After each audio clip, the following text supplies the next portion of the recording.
Avez-vous déjà remarqué que quand vous allez sur un site internet, il y a une petite bannière qui vous demande d'accepter les cookies sur votre ordinateur?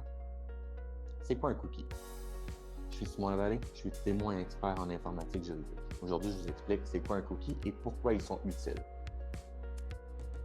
Quand vous allez sur un site internet plusieurs fois, vous êtes sûrement déjà rendu compte que vous n'avez pas besoin de rentrer votre mot de passe à chaque fois. Donc, vous allez sur Facebook, vous allez vous connecter la première fois, mais la fois suivante, il va se souvenir que vous êtes telle personne, que c'est votre compte.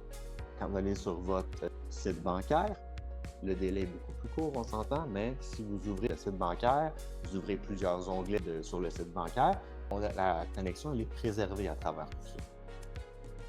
Le cookie, c'est ce qui permet de faire ça. Le cookie, en fait, c'est une petite pièce, un peu pour ça qu'il s'appelle un cookie, qui remonte à il y a des dizaines d'années, depuis l'invention de l'Internet.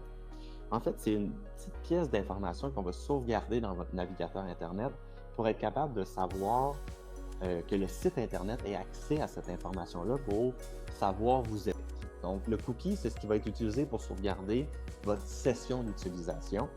Donc, ça veut dire que vous vous êtes connecté à un site Internet, eh bien, le site Internet va sauvegarder le cookie pour lui permettre, en fait, comme site web, de savoir que vous étiez rendu à telle place sur son site, que vous aviez un panier d'achat que vous avez laissé ouvert avec des items à l'intérieur, que vous aviez une connexion à ce moment-là.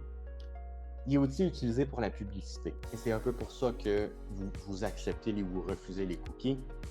Les cookies sont importants, mais comme ils permettent de traquer pour le site Internet vous êtes qui, ben c'est qu'ils peuvent être aussi utilisés pour savoir qu'est-ce que vous faites à travers différents sites Internet quand on tombe dans des fournisseurs.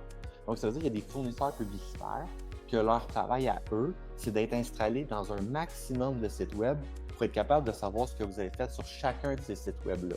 Et c'est comme ça qu'ils sont capables de dire « Ah, vous avez visité un site de vêtements, voici des publicités pour 10 autres sites de vêtements. » C'est à travers ces cookies-là. Les cookies en tant que tels ne devraient pas contenir de l'information confidentielle. Ils ne contiennent pas vos numéros de carte de crédit, ils ne contiennent pas vos numéros de compte de banque. C'est vraiment juste une façon d'identifier vous êtes qui à travers un site web, à travers plusieurs sites web, dépendant du fournisseur, pour être capable de vous offrir une meilleure expérience utilisateur. Vous avez le droit de les refuser, vous avez le droit de les accepter.